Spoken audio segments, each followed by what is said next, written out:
新闻开始来看，新竹市长高虹安防指控伫立委任内诈领助理费，检方今仔起诉高虹安甲助理计共5个人。另外，针对朱启辉对高虹安伫任职的研究成果来申请专利，控告伊涉犯背信罪，检方是以证据不足无起诉处分。民众党表示讲，因支持高虹安提出愈侪证据来捍卫伊家己的权益。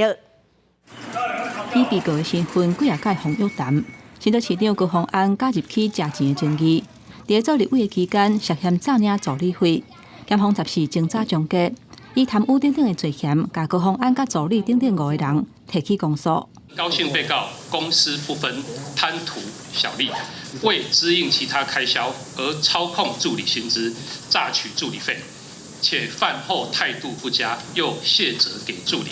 请法院妥予量刑，并宣告褫夺公权。检方指出，高虹安犯罪了后，毋但态度歹，阁会提责任，而且阁讲伊是真好业，明明领伫法院超过19万的月给，7万外的文件费，就连永龄基金会逐个月拢予伊10万块做立委相关的业务。这个钱伊毋但拢无使用，颠倒为下死遐存卡出手，下死的薪水共铺报拍销，加报加班费，结果要求助理立差额，诈领的金额有到46万。全部拢提起洗头、看医生、买姜母茶等等个人的私事，并资策会对高姓被告提告背信等罪一案。甲官认为，依告诉人所提出之事证及侦查中调查所得证据，并无法认为被告有背信、诈欺等犯行，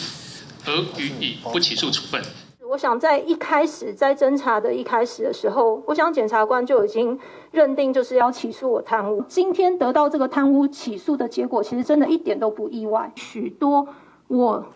身为被告有利的证据是基本上是完全的不管不顾。牵涉食钱的风波，毋但只一层，高虹安还阁去互指控讲，伊找前男朋友李中庭做人头，诈领助理费，阁去互朱启辉控告。伊甲伊带朱启辉迄当阵参与的研究成果，登记伫伊民间公司的名下，涉嫌犯背信罪。不过检方认为证据不够，做不起诉处分。记者综合报道。